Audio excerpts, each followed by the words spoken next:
Welcome back to this week's TRM Parent Parsha series, Parshat Vayakhel Pekudei. I wanted to continue our discussion that we were having last week about family dinners.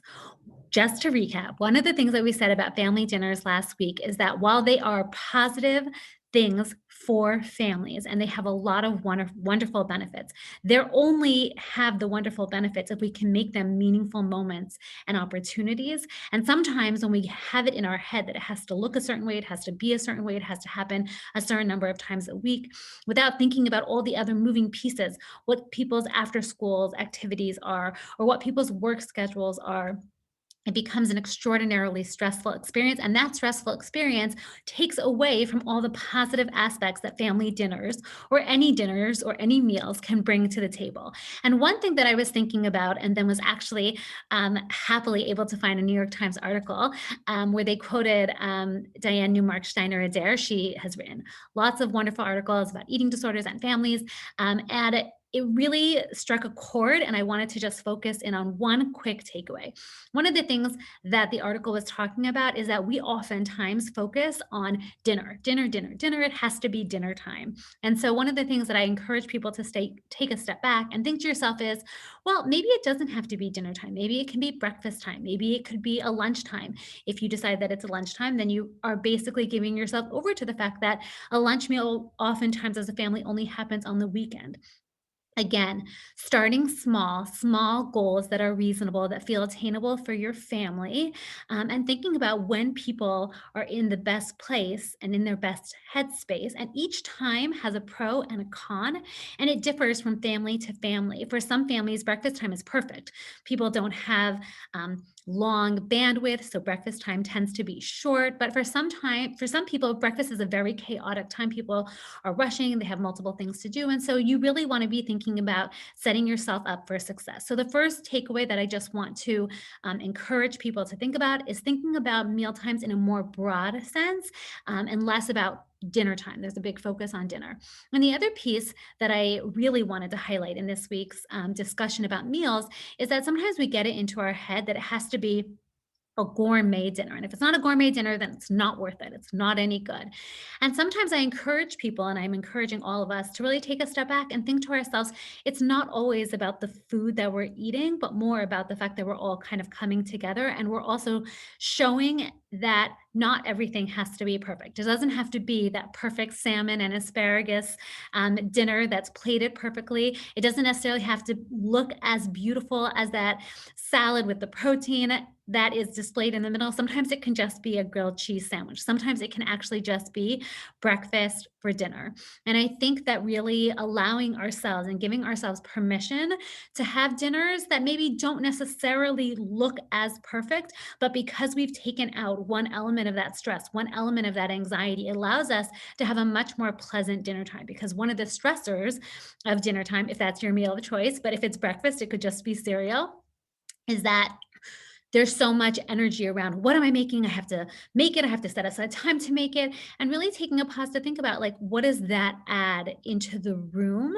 What does that create? What is the message that we're sending around that? And is it an okay message also to just say, you know what, tonight is breakfast for dinner, and we're having grilled cheese and yogurt, and really thinking about the fact that we're taking a step back. We're thinking about what meal times are supposed to be about, the idea of coming together around the table to feed ourselves and have a meaningful moment together, but it doesn't have to be gourmet in order for it to be a positive experience, and lowering that expectation of ourselves so that it doesn't have to be either perfection or nothing at all and we abandon ship. That there's a place to come to that's a happy medium, that's moderation. That's the theme of this. It's moderation. It's looking at what's available to us. It's knowing our bandwidth for the day, for the week, knowing our children's bandwidth, and then making decisions that have positive impact for our family. So 2 takeaways as a follow-up to the dinner time conversation.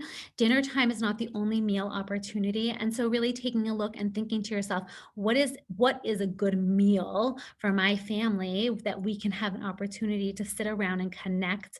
And maybe how many times a week does that actually have to happen? And start small. And the second piece, which is a follow-up, is that maybe I put too much pressure on myself or on my husband or on whoever is involved in the dinner making process that in order for us to have a successful dinner, that it has to be all consuming and look a certain way.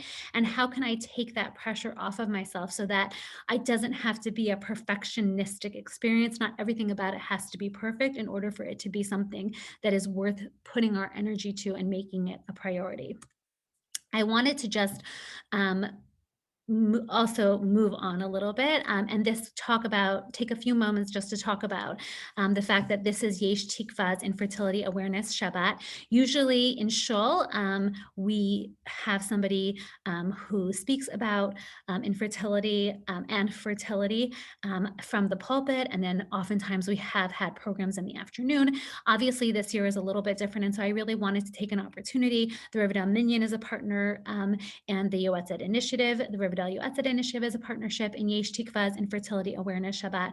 And really just share with you the fact that I oftentimes think about this Parsha series in and of itself. And one of the things I worry about is that it's so focused on family and it's so focused on people who have children, and trying to be mindful myself about what does that mean for people who maybe don't yet have children in their home, or have different types of children in their home, or are thinking about having children, maybe for whatever reason don't have children in their home. And so I think that one of the things that I guess struck me about this week's Parsha specifically is the fact that we talk about the fact that the women donated to the Mishkan these mirrors that they very famously used in Mitzrayim to encourage their husbands to actually not separate from them and continue to try to have children and build families.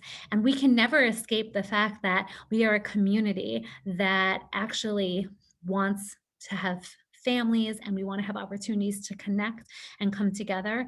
And one of the things that this year's theme is that everybody coming around the table, everyone gets a seat at the table, and trying to really think about ways to encourage everybody, no matter what they are going through in their own life and no matter what stage they are in their life, to know that they are part of our community. We see everybody, we care about everybody, and to recognize that different people are going through different things in their life, and we want people to engage. We know that people who struggle with being able to have children in the time that they want to have them, in the way that they want to have them, who've experienced losses, that sometimes the natural inclination, we know that anxiety and depression is much higher, and the inclination is to lean back because you feel so alone, you feel so strange.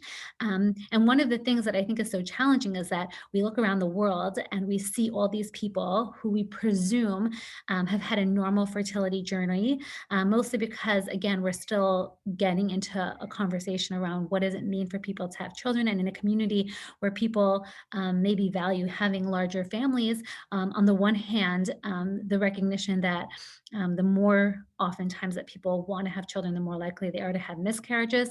And so miscarriage becoming something that is very much part of our normative culture that people can talk about and know that they are not alone. And at the same time, recognizing that there are people who have miscarriages, but then go on to have children, and people who struggle with miscarriage after miscarriage, or who aren't even able to get pregnant, or who got pregnant easily the first time, the second time, and then are struggling to get pregnant again. Thinking about it from the fact that it's not just a woman's problem, it's a marriage problem. It's something that can impact people's relationships, and really just allowing ourselves, instead of trying to fix it or solve it or make assumptions, just to really close our mouth, take a pause, listen to what somebody else is sharing, and also be thoughtful about the ways in which we encourage and include everybody, because we want people to always feel like they can come and there's a place for them and there's a space for them, and that they don't need to hide and they don't need to run away, despite the fact that it is challenging when you're going through something like that, to be around other people who you perceive and who may in fact not be struggling with those things. But we want to make sure that it's a space where everybody feels like they can be included. And I think Yesh Tikva and other organizations like Geffen Fertility have done such an amazing job of bringing all of these issues to the forefront and working to help women feel capable, productive, regardless of their current parenting status in that moment. This week's parent Parsha treats. Okay, it is challenging. We are in a tough place because it is getting a little dicey. So here's what we came up with. Baruch Hashem, Vayakhel Pekudei. We are finishing Sefer Shemot. So anything related to Torah, Chazak, Chazak, V'nit Chazek, Torah oodles, those are always the best. You can put them on each seat and celebrate the fact that we are finishing a book of Shemot and celebrate that. There are also the mirrors, which I alluded to. So there is something called a mirror cake, which is like an iridescent type of cake. You could buy one of those. You could try making one of those, or you could say, forget about it, and you could just put little mirrors on people's plates. There is also this idea, and I think it's also an opportunity if you want to kind of dig back through different things. These parshiot around the Mishkan, you can recycle anything and everything that maybe wasn't in your bandwidth the previous week, and you can bring it back this week. So anything with oil, there's lots of oil. Anything with colors, anything in terms of all the different beautiful colors that were woven into the building of the Mishkan, anything of that, go for it. There's a lot of weaving. So there's a beautiful challah you could do to weave. There is this like supposed to be like almost like a knitting piece.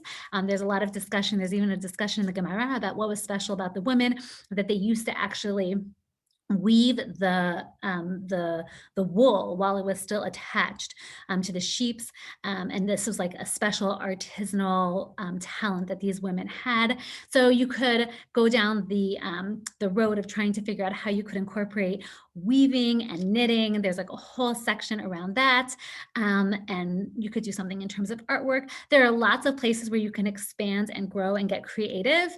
It's just about getting a little bit creative. The thing I love about the top knitting needles is that it's so messy. Like there's nothing perfect about it. It's just like basically tons of frosting thrown onto a cupcake. And if you have any leftover Duncan Hines that you want to get rid of, because this is like the Shabbosim where we just like, how much chametz can I get rid of, right? Can I make it and get rid of it, make it and get rid of it? So you don't want to be bringing in tons of stuff that you can't get rid of.